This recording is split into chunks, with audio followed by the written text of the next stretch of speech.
So today on Sacred Conversations, we're going to talk about something that most people are unwilling to talk about.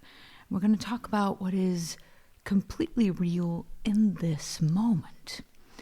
So I was talking to someone earlier today, and we were talking about the incredible amount of work she had done on herself and how much money she'd spent and how much courses and how much tools and how much healing. And it was incredible. It was incredible. She'd done this lifetime of deep work. And she said,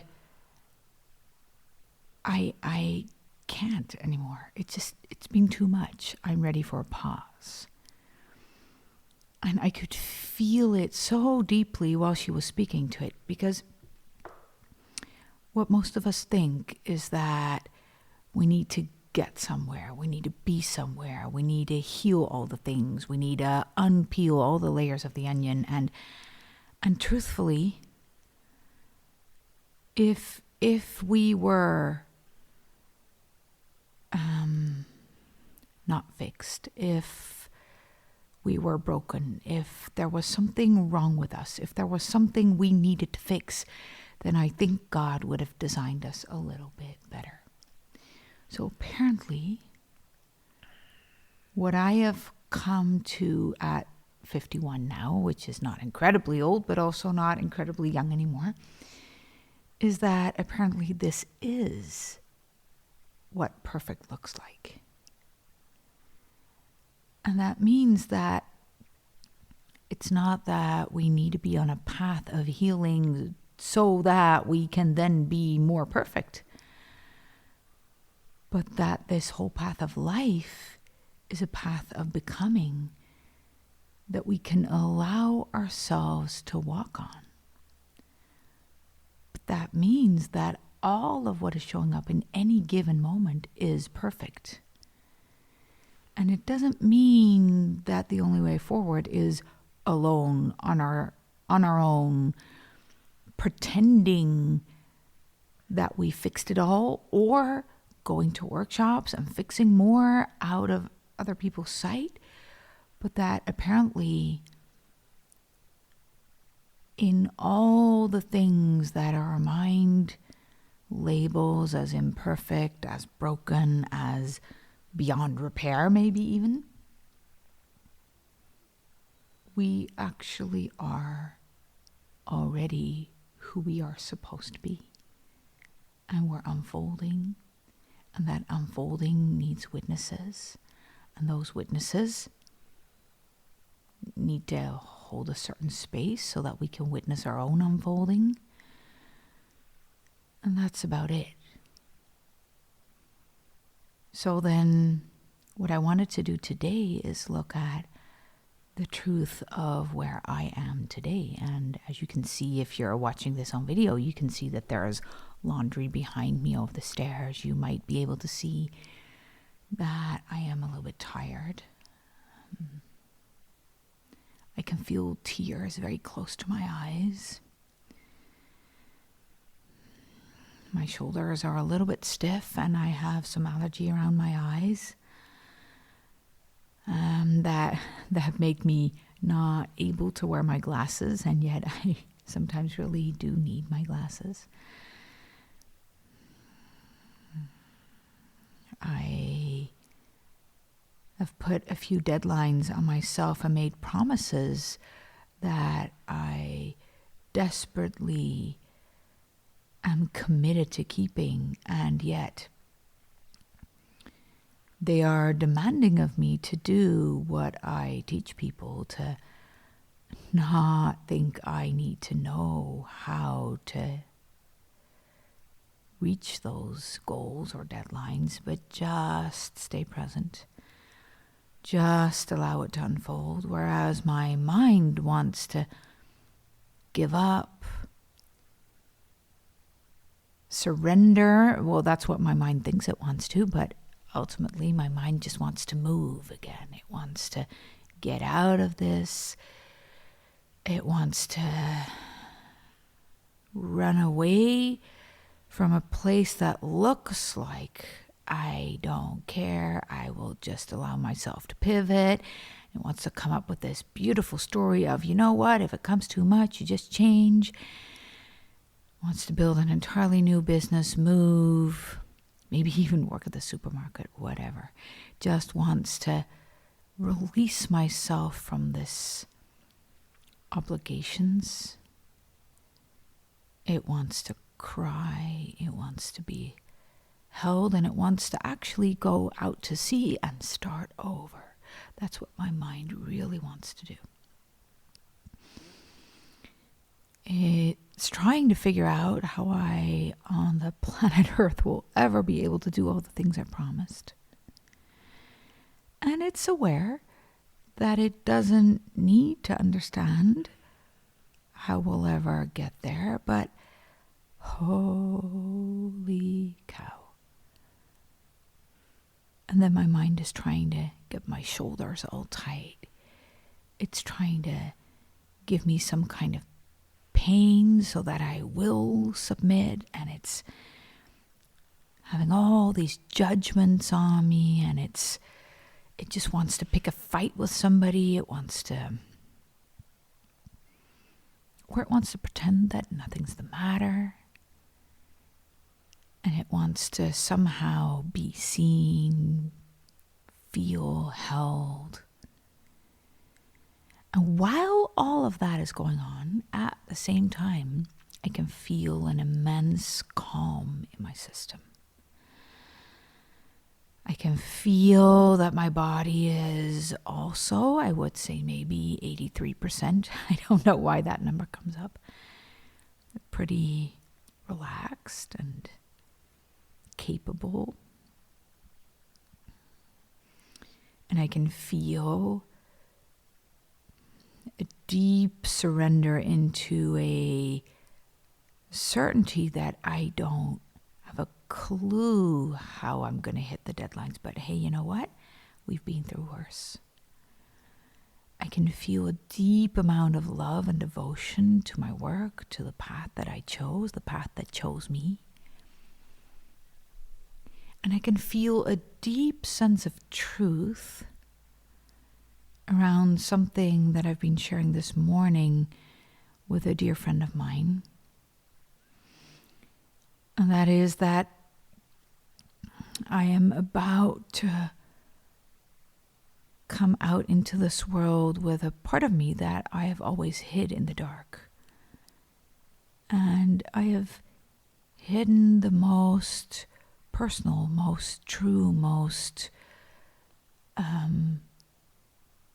precious part of me, because I was terrified that if I would show up with it in today's world, I wouldn't have that part anymore. If other people can see it, I won't be able to have access to it. And while I'm saying that, I'm realizing deeply that it is putting all that pressure on me, because now I need to show up and look like I have it all together. And honestly, I don't need to have anything together. Something was coming up when I shared this morning with this friend, and that is that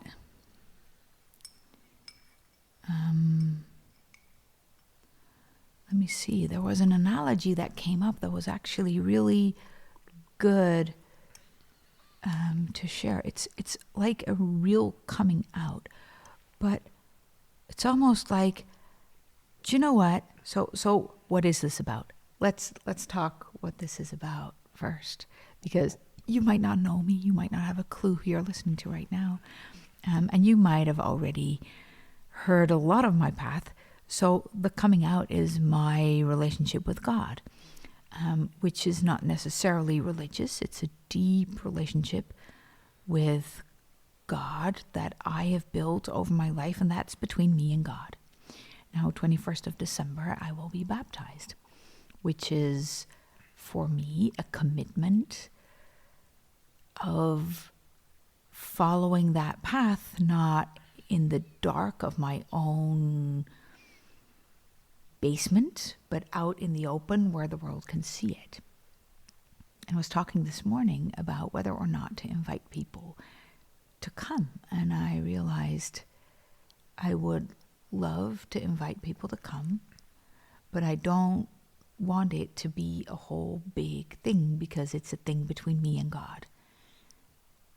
Yet, on the other hand, it's also a thing that I've not been sharing with the world, and now saying, well, you know what, it's just between me and God, nobody can watch, would actually be doing the exact same thing. And yet, it's not going to be a party where I'm going to want to look at what other people think about this or how they perceive it. And this is a topic that I'd rather not look at, rather avoid, rather just have this really tiny, really private little thing where nobody, well, I will not include anybody.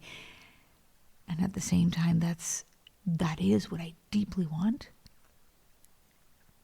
because it doesn't matter what anybody else thinks. And yet it's also about sharing with the world, caring enough to share it, and not caring about other people's opinions. And in that little thin line of showing up, there's a part of me that wants to crumble under the pressure, and that wants to put on so much pressure that I can almost not stay whole anymore. And a part of me that wants to step in the light as if I figured it all out. And truthfully, all of it is true at the same time. And I would say that is perfect, and it is the perfect way any path unfolds, with laundry at the staircase, and it's messy and it's chaotic, and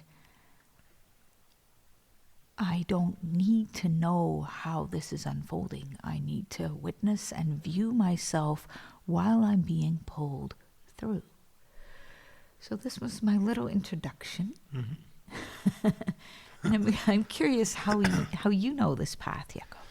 Yeah, so there were at least 3 parts in this introduction, which are all very different, because one is about a client that was looking for when to be fixed, and the other part was of you being with your all the pressure around you and deadlines and how to be with that. And then there was a third part about you being open with your outcoming, as you said, and how to invite or not other people in this process, in this ritual. So I don't know exactly where to start, but the first part I was thinking about, a few weeks ago we were in Paris, and I was walking through the city on my own, and I was there. It was a Saturday morning, there was a bit of sun, and I was in the Luxembourg Park there, which is beautiful.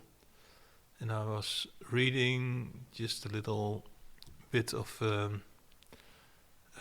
Krishnamurti, and there were dialogues between people he met and himself. And one story was about a man who was looking for all kinds of relief and looking for the right path and looking for how he could expand his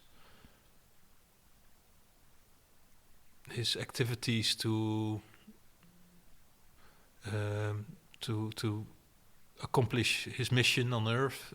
So looking for all kind of things he could do to empower his spirituality in this world. And the beautiful answer of Krishnamurti was, if you really want it, you should stop looking for it. Yes. Stop trying to find the road or trying to find the right things to do or the right things to put your work on. Because the answer is not in doing more or doing better, or trying to get rid of all kind of things in life, but just stop looking for all those things, and then what you get then is more worthy than all the things you try to. Exactly. It's how is the path unfolding in front of you? Yeah. It's while you were speaking about this, I was realizing that I did not decide to become baptized. I did not decide the path that I am on now. I did not decide even to start the business I am in. It unfolded. I never decided to become a trauma therapist. I ended up as one. And I never decided to teach this to people. People started asking me. And I kind of found myself teaching this stuff while actually I was selling a business course. But the same with being baptized. I never made a decision.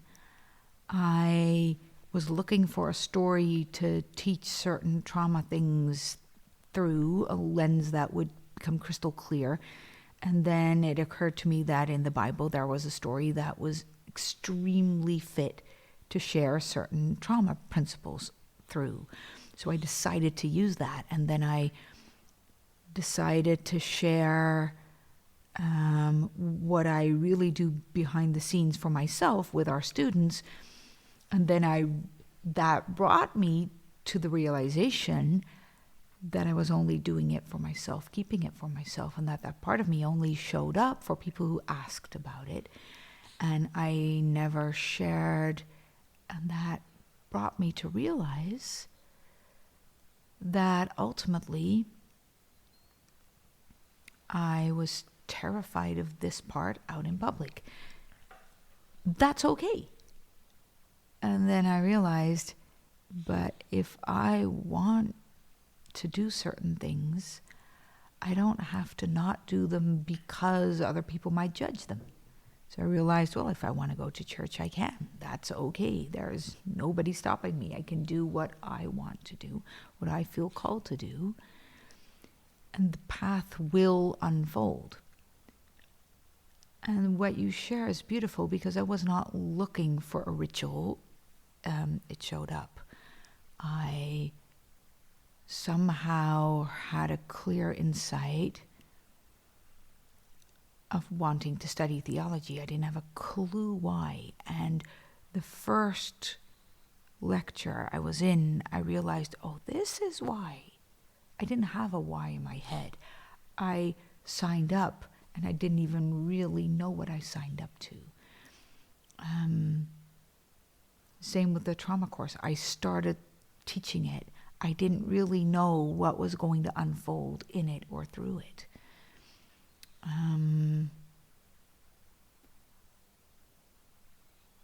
So as you're sharing, I'm not looking for what I do. I find myself doing things in an extremely imperfect way, with a lot of laundry on the stairs and a lot of things showing up, and that's okay. That's also why I started sharing. I have an immense amount of workload on my shoulders that my mind can trick me into feeling that there's so much pressure I'd rather stop. But that's not true because I put it there. I don't need to meet any deadlines. It's perfectly fine if I don't. Nobody asked me to do that.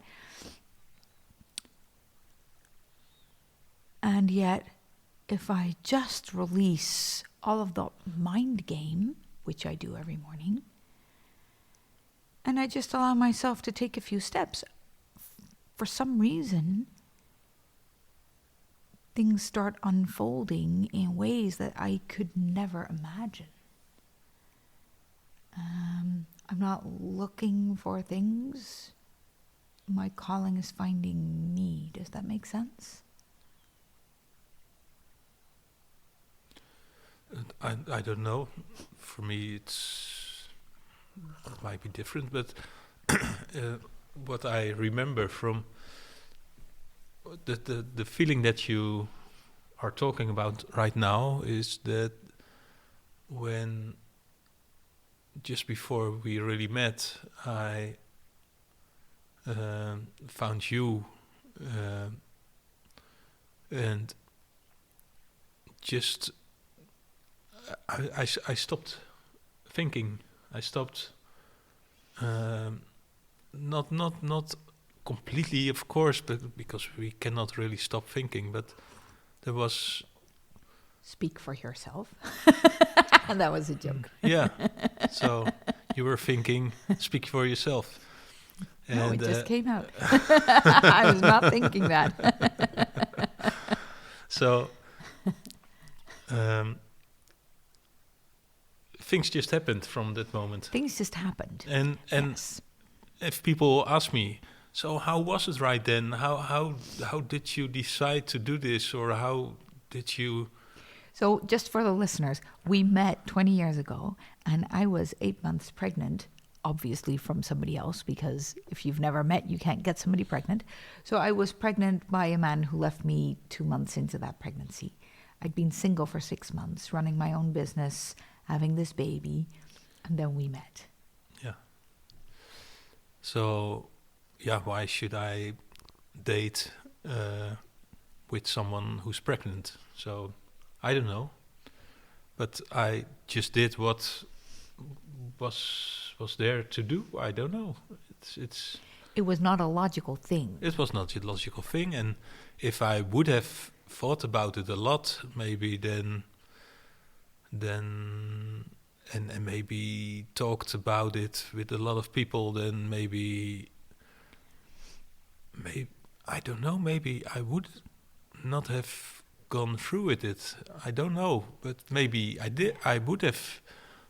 I don't know, but there was not that much thought about it. Life is not that logical. And I love this example because it's very close to what I'm trying to describe around my business, around being baptized, around following my path with God.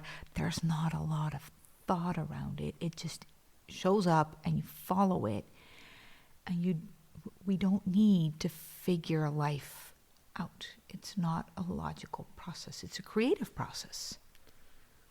Yeah. And a creative process means putting some blue on a canvas and then thinking, I'm curious what would happen if I would add yellow. Instead of trying to understand how to get a perfect picture, start playing with it.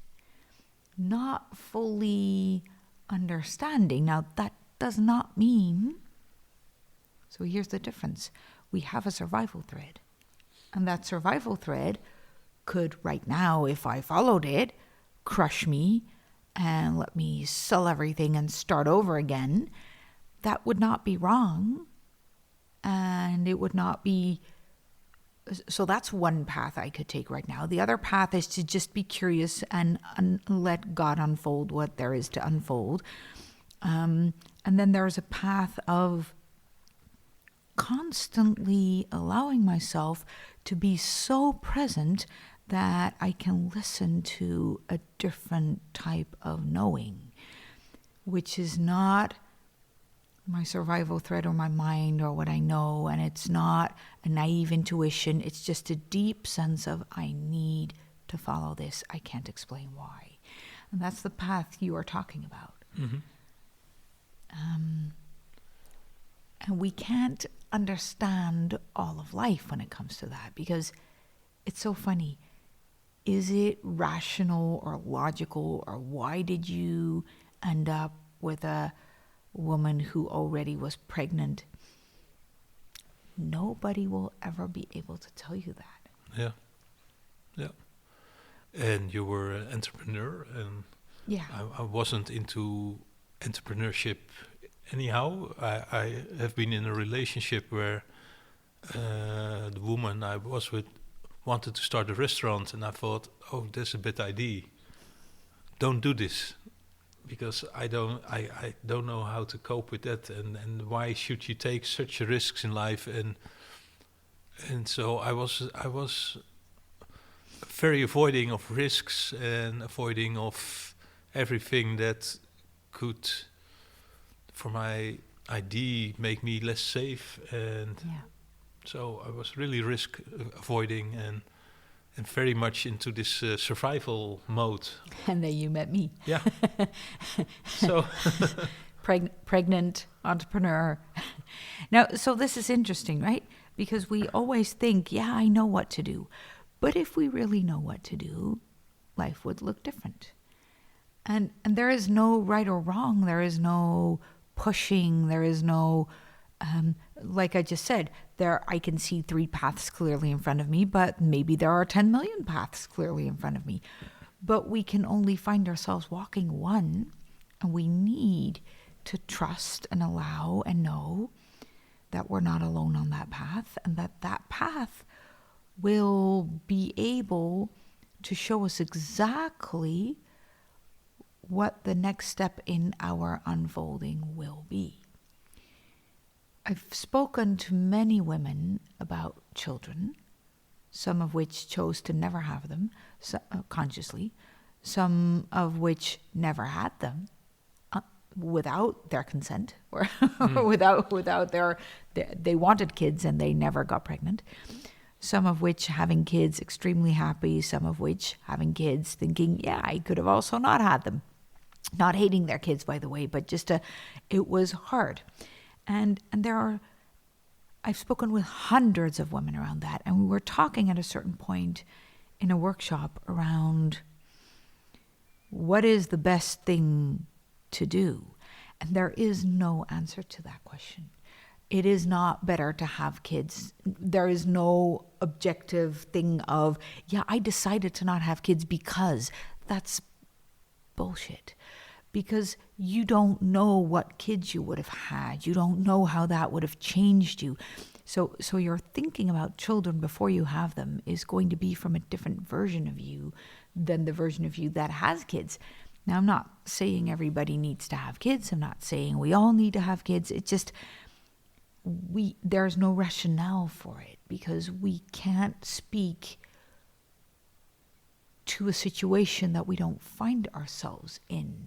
It's like a friend of mine who said, when my boyfriend walked out, she said, oh, you're the only person in the world I know who could raise their kids alone. I could not do that. Which is not true, because a few years later, her husband died from a heart attack, and she raised her kids, and she did an amazing job. So of course she could do it.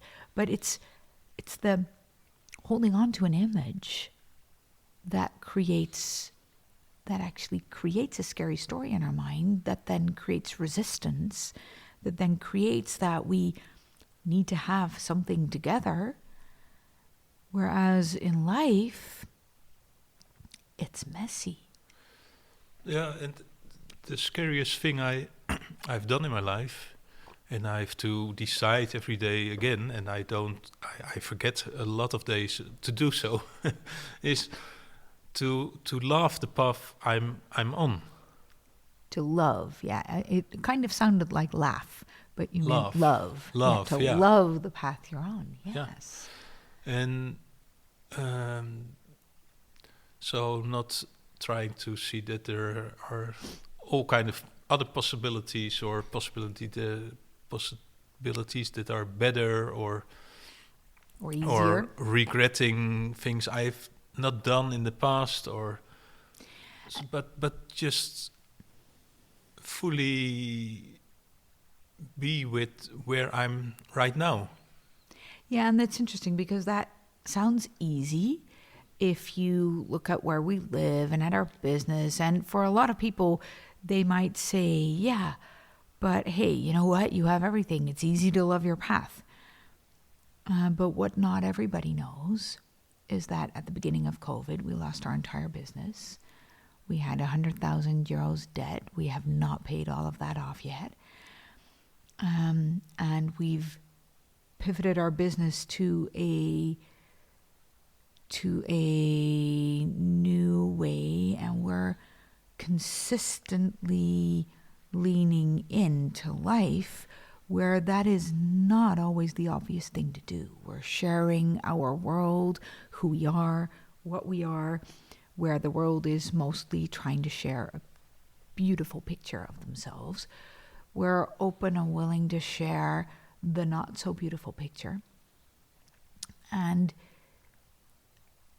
I am very aware that, we're white, living in the West. It's for us to say, well, it's not easy, is a very different kind of not easy than if you're of color, or if you are a refugee, or if you came from a war zone.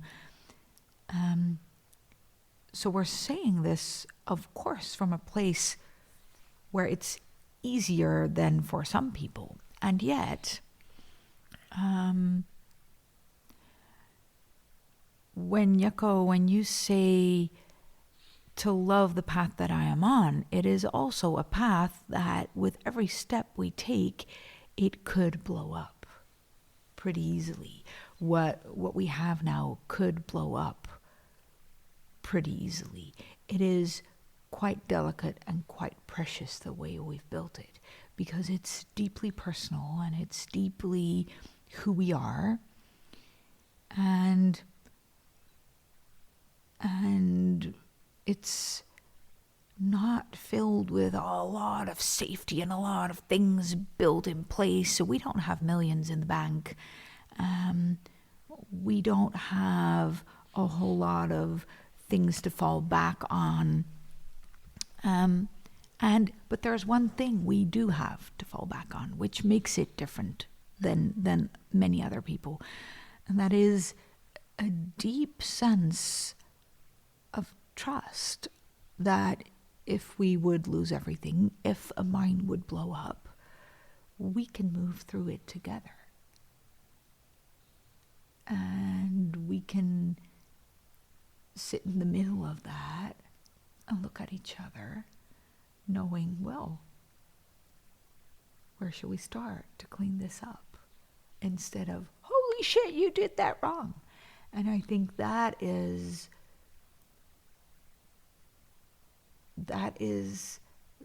the most beautiful thing we've built over the past 20 years, the ability to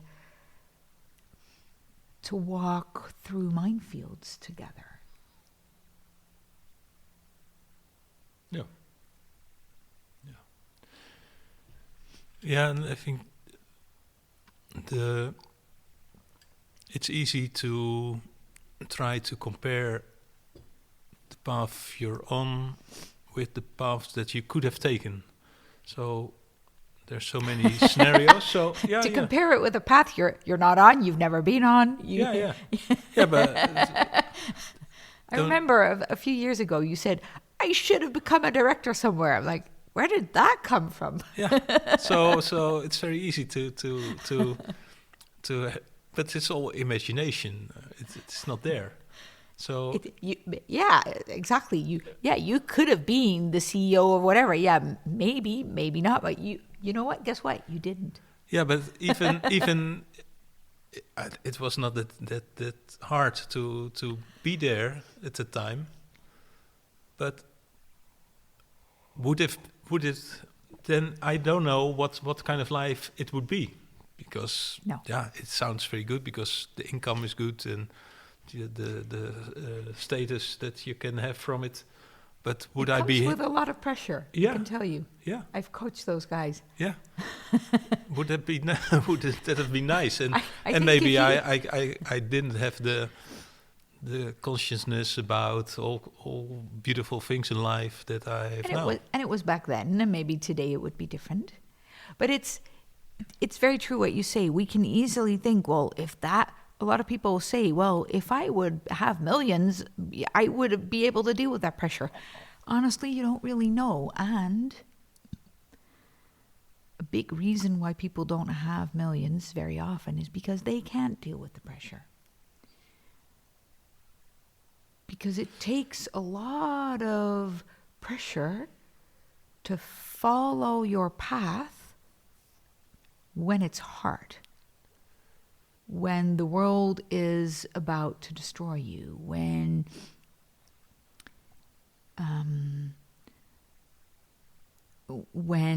this is, is a very easy analogy to look at diamonds are made with pressure. And it is extremely true.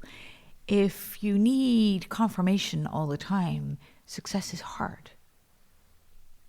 If you need karma cookies all the time, that's a term we use a lot in the seminars. If you need the world to prove to you that you're on the right path, then you're constantly, or if you like being affirmed even of your path, if you can't deal with deep loneliness and just know that you're loved, then it is extremely hard to stay completely true to your intuition. So ultimately, now it sounds like, oh, you need to be able to develop that skill. Well, maybe and maybe not. But what I'm trying to say, I guess, is that what you and I have built is a life where we trust our ability to reconnect, and we trust our ability, or let's speak for myself, I trust our ability to reconnect, and I trust my ability and our ability to figure out the next step as it presents itself. And I trust my ability to not need to know the answer and to just do what I am doing today and where I find myself today, even if there is laundry everywhere and I don't know all the answers. And it looks like the laundry is really bothering you. No. But it's more a metaphor of it's more a metaphor. It's a metaphor, exactly. All the things that are not in order or not really in place. Yes. Can we just be okay with where we find ourselves and think, you know what, the next step is presenting itself and I don't know what it is. And I do know many things. I do know many things that I'm developing. I do know many things that I'm trying out. But those are just ideas. And they're just things that I think I will do. But while I'm doing things, the answers start to unfold. While I'm doing things, truth starts to unfold. Now, I started this with, can I do that on my own? Not in a million years. Because if I do that on my own, then I will start to prove to the world that I'm worth something. And that's always not just going to be messy, it's going to be disastrous. Because ultimately, I am only me and my survival patterns, but my soul is connected to God, to the divine. So if the I that I am aware of in this life needs to get out of the way. The Suze, who knows everything and who studied everything and who has a lot of abilities, she's not leading the game here. She is out of the way, and she can show up sometimes if I need her. But she is not leading in any of the roles in my life because she's always too small. Because she is ultimately trying to prove to God that he made the right choice in putting me here. God already was on that path. God was already saying, hey, you know what? It's a good idea to create a Suze. I wake up every morning with a sentence saying, God, do you want to play Suze again for another day? I think I never even shared that with you. Mm-hmm. This is one of the things I say to myself in the morning. God, are you ready to play Suze for another day? And a few weeks ago I realized well, you know what? Maybe it's the other way around, because inviting God to play the survival role of Suze might not be that attractive for God.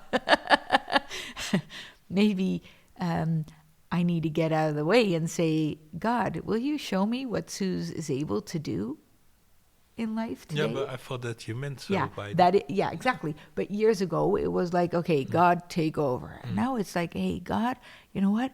Show me what I'm really capable of. Mm. Show it to me. Yeah, and capable sounds like that you have to do all kind of tricks, but it's more how you are being throughout the day, Exactly. I guess. Exactly. And it is a deep sense of leaning in to presence, of not needing confirmation, of not needing acknowledgement, of being enough. And it's a deep sense of that being is enough. Now, if you would have told me that 20 years ago, people actually did. They said, Suze, just being is enough. You don't need to do all these things all the time. And all I thought was just one big confusion. I was like, what do you mean? And I am getting close. So if you know me and you are one of the people who said this to me, thank you. It didn't land then, but it is landing today, because I'm realizing that me just being present with people is the intervention they need. And yes, I say some things sometimes and I do some things sometimes, but it's not me doing a thing so that. It's me being so that interventions sometimes unfold. Yeah, I see that when you teach here, our groups, and also when you do some trauma work with them, I think what you're doing here is not from your head or your brain. No. It's coming from somewhere else. Yes. Yeah. And in order to do that, we can't allow our mind to decide whether we're good enough, or to find proof of who we are, or to even remotely think of, am I on the good path? Of course you are, because you are there. So because you are in the place where you are, it is the exact right place. And it's so interesting. As a child, we can be incredibly happy with a little toy until we see somebody else have another toy. And then we can feel like, is my toy good enough? Or is it? But it was 5 seconds ago. So why isn't it today? And it's the same with your path. You created where you are today, and that is a testimony of immense beauty.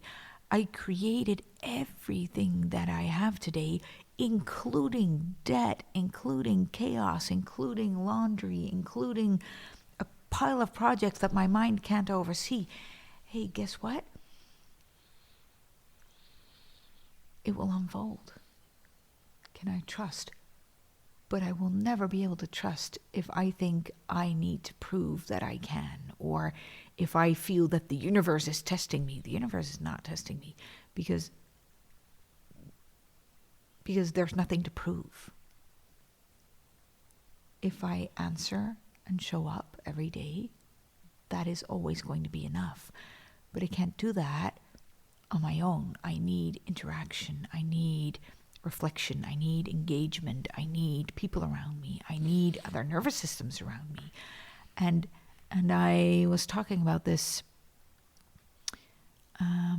maybe yesterday or a few weeks ago, and I was talking about that this covenant with God, the covenant with the world, the covenant with that I am going to unfold as Suze during this lifetime, that's a relationship thing.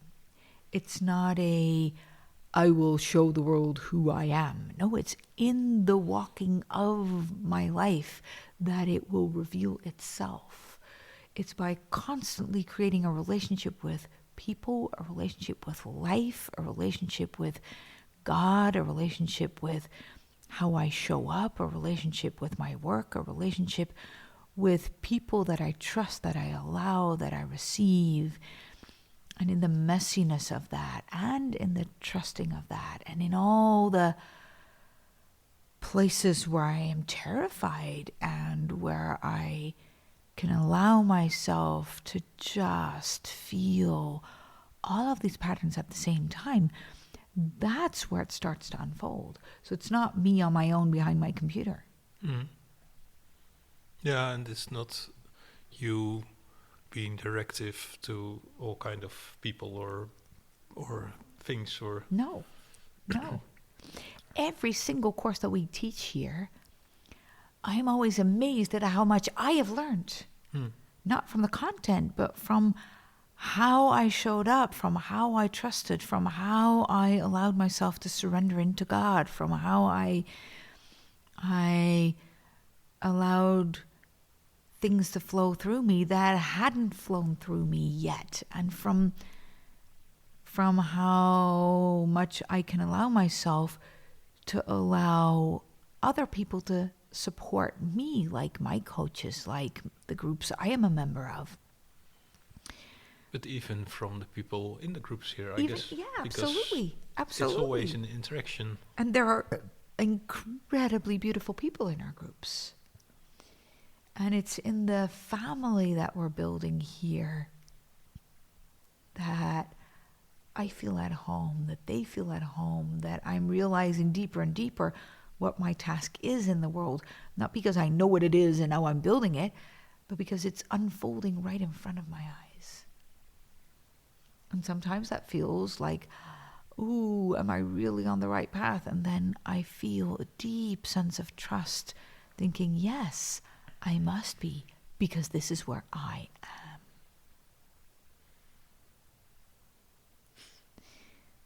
So this is what we were going to talk about today. Yeah, I never know where you're going to talk about, so I just jump in. Sometimes I don't even. I just want everyone to know that processes sometimes look chaotic, look messy, look incredibly off, look lonely. And I want you to know that the people who are looking like they don't have any of that are probably in the middle of hiding it. I want you to know that part of being human is part of unfolding in the midst of life, and that's actually okay. In the society of today, that can be incredibly scary because we've built a society where you need to show up, where you need to say the right things, where you need to look perfect. And this podcast might be one of the things that we've built that is far from perfect because we've changed topics 7 times. We've not known. We've tried to look good. We've went through all the messy things. We've tried to understand what is this even about. And you know what? This is about having sacred conversations that not everybody's willing to have. And we want you to feel inspired and encouraged. And we want you to know that there is a place that you can return to inside of you and on this podcast that will give you a little bit of encouragement to just show up and have patience with life, patience with God, because there's nowhere to get to. There's just unfolding. If anything in this podcast related to you, if you got any insights or any things that you want to share, by all means do so. And I can't wait to hear from you and to speak with you next time. Bye. Bye.